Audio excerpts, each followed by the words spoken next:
Let me start with a truth that few people dare to acknowledge.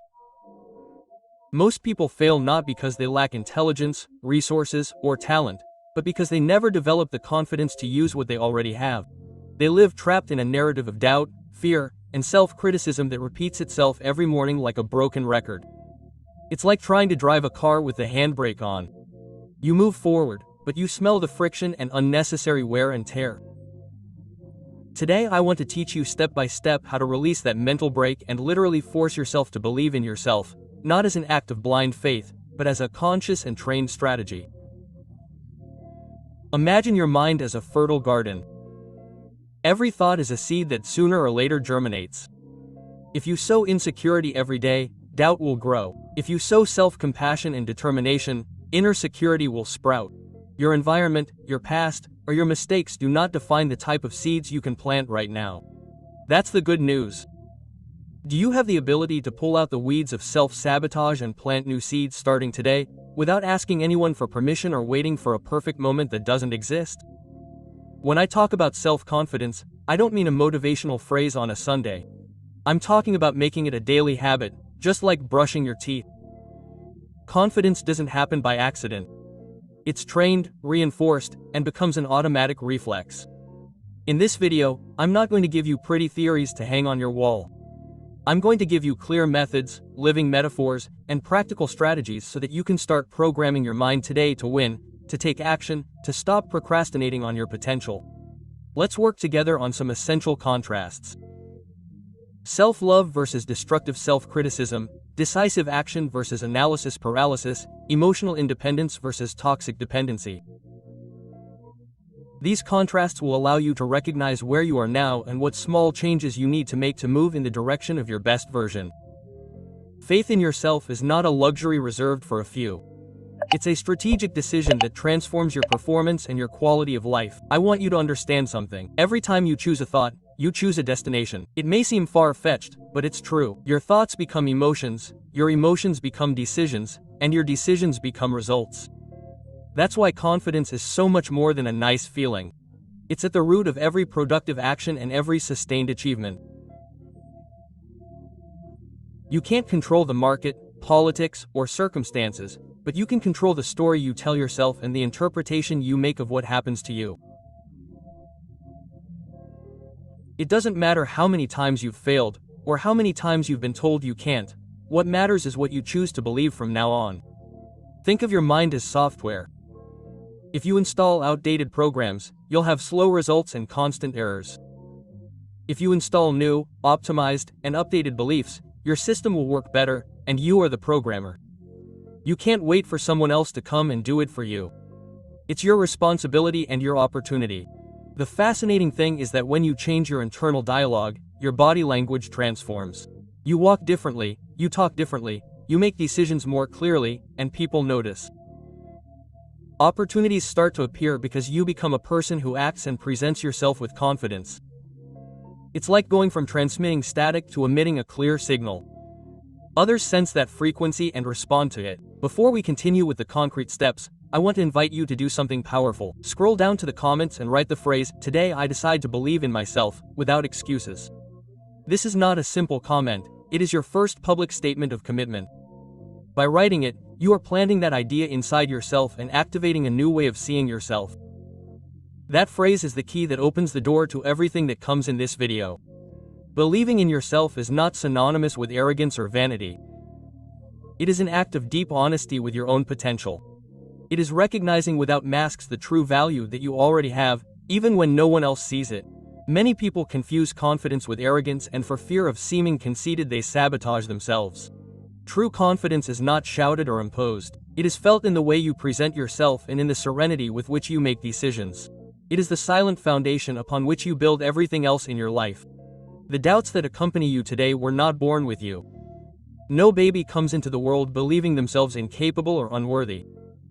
Those beliefs were gradually installed through messages, gestures, comments, and experiences that shaped your perception.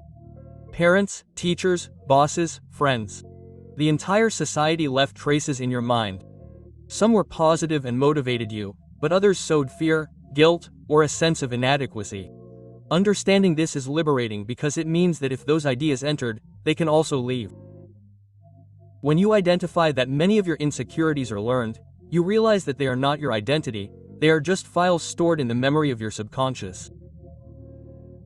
And just as an operating system can be updated, you can choose which programs to keep running and which to uninstall. This simple change in perspective is already an act of power. You move from feeling like a victim of your story to becoming a conscious editor of your internal narrative. A practical way to start is to observe your automatic thoughts. What do you tell yourself when you face a challenge? What phrases do you repeat to yourself when you make a mistake? Those phrases are clues to the beliefs you have stored. If you find that they are inherited phrases, I am not enough, I am unlucky, I can't do it, don't take them as absolute truths, treat them as old recordings that you can erase and rewrite. I want you to remember something, your thoughts are not commands, they are choices. Every idea that pops into your mind is just a proposal. You have the final say on whether to accept it or dismiss it. Most people live by reacting to their thoughts as if they were immovable decrees, but when you understand that they are suggestions, you take back control. That's the difference between living on autopilot and living with purpose. Replacing inherited beliefs requires awareness and repetition. Awareness to catch them and repetition to install new ones. Imagine your mind as a neglected garden.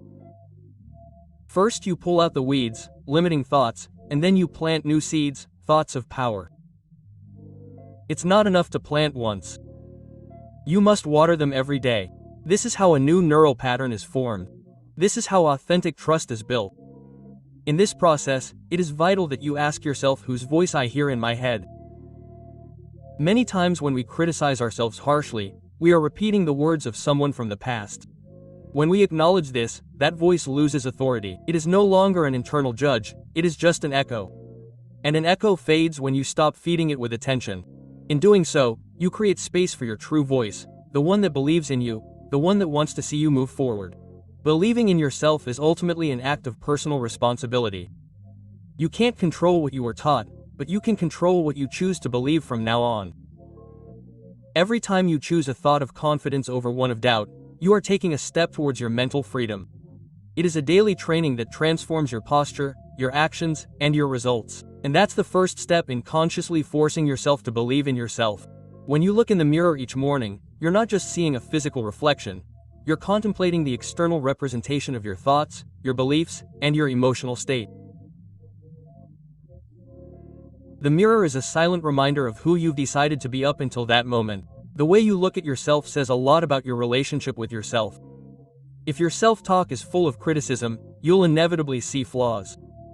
If your self-talk is respectful, you'll begin to discover possibilities and resources in your self-image. The mirror acts as an emotional thermometer. If you approach it in a hurry and without really looking at yourself, you're likely avoiding something deeper. But if you take a moment to consciously observe yourself, you begin to connect with your true identity. This simple practice demonstrates a powerful principle. The way you perceive yourself in the morning is the script you'll write for the rest of your day.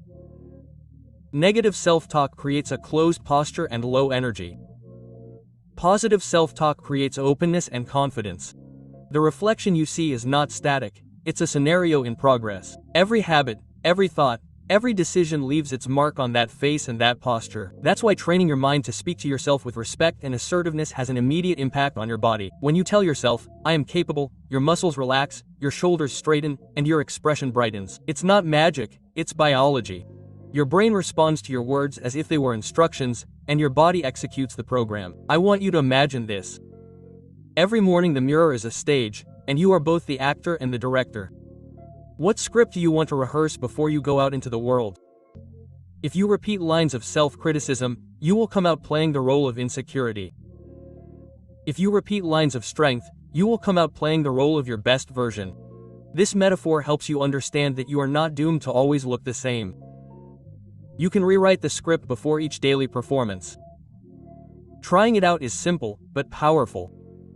Look at yourself, smile, and say a powerful affirmation out loud. At first it may feel uncomfortable or unnecessary, but with repetition it becomes an emotional anchor. Every time you say a positive phrase in front of the mirror, you are reinforcing neural connections associated with confidence and self-esteem. Over time, your mind begins to believe what your mouth says and your body reflects it in gestures, tone of voice, and attitude. This habit, although it may seem small, is one of the most effective that we teach in personal leadership. It is not about vanity or superficiality, it is about internal consistency. When you manage to align your language, your posture, and your image, you send a clear message to the world. I respect myself, I prepare myself, I am ready. That consistency opens doors that inconsistency closes because people trust someone who appears confident and centered. The mirror also gives you immediate feedback. If one day you look at yourself and notice tiredness, apathy, or disconnection, instead of ignoring it, you can ask yourself, what thought am I feeding that makes me feel this way? That question gives you back your power. You do not have to beat yourself up for seeing yourself differently. You just have to adjust your internal dialogue and your external habits to recover your energy. It's a daily exercise in self-leadership that transforms your perception and therefore your results.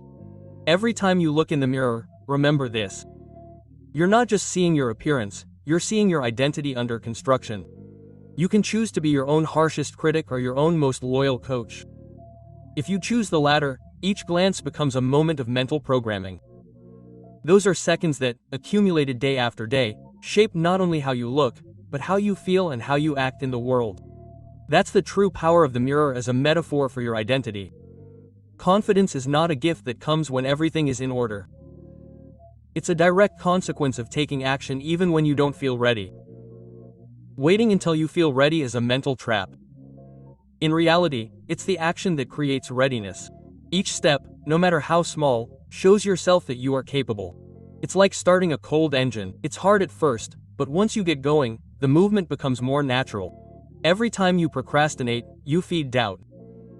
Procrastination is fertilizer for fear and insecurity. Your mind begins to associate the goal with discomfort and threat, and it becomes increasingly difficult to take that first step. But every time you decide to take action, even if you don't have everything figured out, you feed your faith in yourself.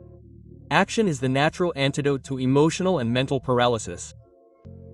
Most people believe that confidence is a prerequisite for taking action, when in reality it is the result of taking action. Just as a muscle grows with use, self-confidence grows with practice. So the next time you feel fear, don't wait for it to go away. Move with the fear. You will find that the fear diminishes in the same proportion that your activity increases. Imagine your goals as a building. Each small action is a brick that you place in that structure. Today you may only be able to lay one brick, but tomorrow you will lay two, and by the end of a week you will have a solid foundation where before there were only blueprints. This perspective helps you understand that no action is insignificant if it is aligned with your purpose. Small things added up to big things. Make a list of 3 small actions you can take today to move closer to your goal. They don't have to be dramatic or complex. It could be a phone call, reading a chapter of a book, sending an email, practicing a skill for 15 minutes. The important thing is that you do them. Each task completed is a vote in favor of your identity as a proactive and self-confident person. The contrast is clear. When you stand still waiting for motivation to strike, life becomes more burdensome and problems grow. But when you take a step, even if you don't feel like it, your energy changes. Action creates clarity and clarity creates new opportunities. This is not theory, I have seen it in thousands of people around the world. The difference between those who move forward and those who fall behind is not talent, it is the habit of taking action. Furthermore, taking action, even in small steps, takes you out of victim mode and puts you in creator mode. Paralysis tells you, I can't. Action tells you, I am on my way. That difference in your internal dialogue changes your posture, your tone of voice, and the way others perceive you. People trust those who move, not those who wait. Always remember this. Trust is built by doing. If you take a step today, even a small one, tomorrow your faith in yourself will be greater. And each step you take is a silent message to your mind. I can, I decide, I move forward. This is how you transform doubt into strength and insecurity into drive. That is the essence of breaking paralysis and becoming someone who acts with determination. When you watch great athletes, you will notice that they do not only train their bodies in the gym, they also train their minds every day. Before competing, they close their eyes and see themselves winning, crossing the finish line, executing the perfect play. This practice is not an empty ritual, it is a proven mechanism to program their nervous system and their confidence. You can do the same with your personal and professional goals. Visualizing is not fantasizing, it is mentally rehearsing success to then execute it in reality. The mind does not clearly distinguish between an intensely imagined experience and a real experience. When you replay a powerful image, your brain creates the same neural connections as if you were already experiencing it. That's why 5 minutes a day of focused visualization can have a more profound impact than hours of scattered thought. Each visualization session is like an invisible workout that strengthens your self-confidence and clarity of direction. When you close your eyes to practice, don't just see the scene. Feel it. Observe in detail how you look, how you breathe, what sensations run through your body. Listen to the sounds, smell the environment, sense the texture of the situation.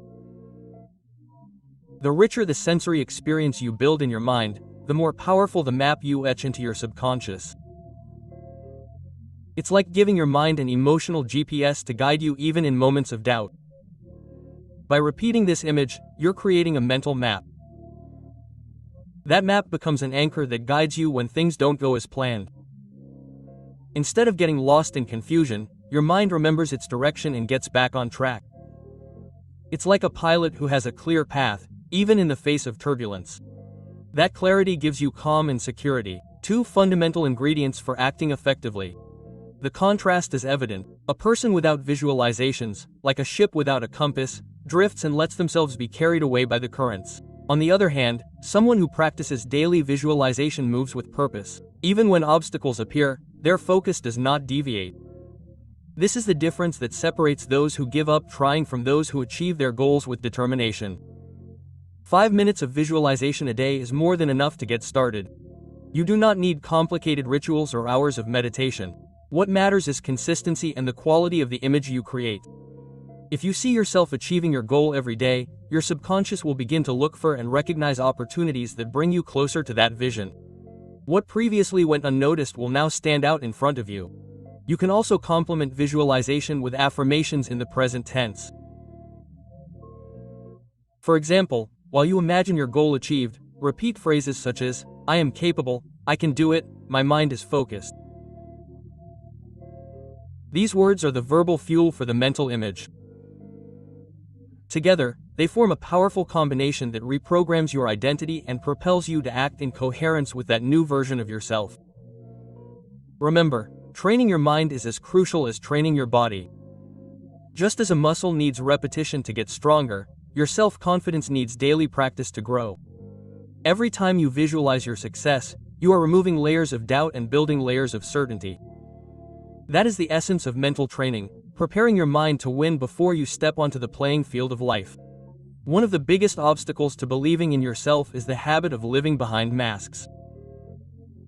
When you constantly strive to please, fit in, or appear to be someone you are not, you are sending a silent message to your subconscious. The real me is not enough.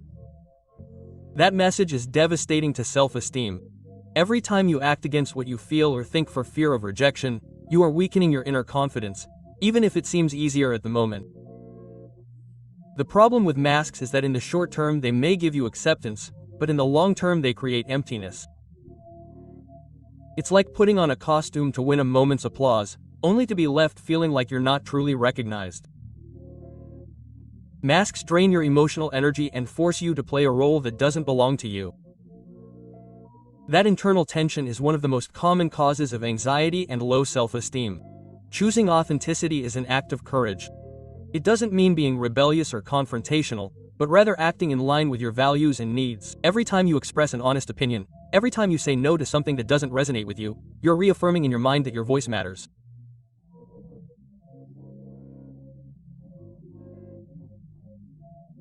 That consistency, repeated day after day, builds an inner core of strength that doesn't depend on external approval. Think of authenticity as a muscle. If you never exercise it, it withers away. But if every day you choose one area, no matter how small, to show up as you are, that muscle will grow stronger. It could be something as simple as dressing the way you truly want, changing the way you present yourself, or sharing a thought of your own in a meeting. Each small act of authenticity is a micro-training of your self-confidence.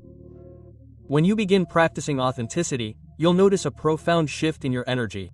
You'll no longer have to expend emotional resources trying to maintain a persona. That liberation gives you newfound strength to pursue your goals. People may or may not approve of you, but you know that you're aligned with yourself. That inner alignment is one of the most powerful accelerators of genuine self-confidence. The contrast is stark. Masks promise quick acceptance but rob you of your essence. Authenticity may bring initial discomfort, but it restores your personal power. There are no shortcuts in the realm of self-esteem. Either you pay the price of the false self or you invest in building a true self. And investing in your authenticity always pays higher dividends. Plus, when you're authentic, you inspire trust in others. People sense congruence. They know, even if they don't say so, who's acting truthfully and who's acting in disguise. Being authentic not only makes you feel better about yourself, it also attracts healthier relationships, more aligned opportunities, and an environment where you can grow without trying so hard to put on a front. Remember, authenticity is not achieved overnight, it is trained. Every time you choose to be true to yourself, you are telling your mind, I am worthy just as I am. That repeated and lived message is the foundation for believing in yourself with strength. When you drop the masks and show up as your true self, your self-confidence not only improves, it skyrockets, because you are finally building your life on solid foundations and not on fragile facades. Just as no one questions the importance of good nutrition to keep the body healthy, very few stop to consider that the mind also needs nourishment. Every piece of news you consume, every conversation you participate in, and every image you see on social media is mental food. If you ingest emotional garbage every day, your mind weakens and your confidence deteriorates. The first key to self-confidence is to be careful about what you let into your inner world. I want you to think of your mind as a garden. If you constantly throw garbage, weeds, and harmful chemicals at it, that garden cannot flourish. But if you water it with clean water, sunshine, and nutrients, flowers will inevitably grow. It's exactly the same with your thoughts and beliefs. You can't expect to reap optimism, security, and clarity if you're planting fear, complaint, and hopelessness in your mental system every single day. That's why I propose a powerful challenge: 30 days of a positive mental diet. During this month, you're going to be a jealous guardian of your mental input. You're going to carefully choose what you read, what you watch, who you talk to, and what you pay attention to. It's not about living in a bubble or denying reality, but rather about first strengthening your mind so that it can face that reality from a position of power and not weakness. In this process, you're going to discover how many sources of mental pollution you've normalized. Maybe it's news that only talks about crises, social media where drama reigns, or friends who constantly complain. By becoming conscious of that consumption, you'll realize that you have a choice, and that daily choice is an act of respect towards yourself. You're telling yourself, my peace of mind is worth more than this dose of negativity. By replacing toxic content with inspiring information and uplifting people, you'll notice subtle yet profound changes. Your self-talk will be kinder, your energy will become more stable, and your outlook on the future will be more optimistic. You'll no longer feel swept away by the current of collective complaining. Instead, you'll be the one setting the tone for your day. That sense of control is one of the strongest pillars of self-confidence. It's important to understand that a positive mental diet isn't just superficial motivation, it's psychological hygiene. Just as you don't let rotten food enter your body, you shouldn't allow toxic messages to enter your mind unfiltered. By training yourself in this habit, you're developing mental muscle that will allow you to stand firm even when external circumstances are adverse. The contrast here is clear. If you feed yourself with news that sows fear, your worldview shrinks. If you feed yourself with ideas and examples that inspire, your perspective expands. One paralyzes you, the other mobilizes you. One drains you, the other recharges you. Every day that you practice this diet, you are reinforcing the internal message that you deserve to think and feel big, that you have the right to protect your peace of mind. By the end of these 30 days of discipline, you will not only have clearer, stronger, and more optimistic thinking, you will have reprogrammed your mind to automatically recognize what adds to it and what subtracts from it. And from that state, believing in yourself will not be a conscious effort, it will be your natural state. Because when you stop poisoning your mind, your true inner strength emerges with more power than ever. Believing in yourself is a process, not an instant. It is waking up each day and choosing thoughts that build you up instead of tearing you down. It is looking at yourself in the mirror and deciding, today I will be my ally, not my enemy. That repeated decision creates a powerful identity that no one can take away from you. Don't wait for everything to be perfect to get started. Start now with what you have where you are. Each directed thought is a brick in your new life. Each small action is a statement that you take yourself seriously. Remember that your external life is a reflection of your internal world. If you feed your mind with faith, hope, and discipline, that same thing will be reflected in your results. It's not magic, it's cause and effect. What you sow inside multiplies outside. So today I invite you to take that first step. Close your eyes, take a deep breath, and say out loud, I believe in myself and I act accordingly. Write it in the comments to make it public. Do it for yourself. Do it to start training your mind right now. What do you think has held you back the most so far? Your real limitations or your limiting thoughts? Yeah,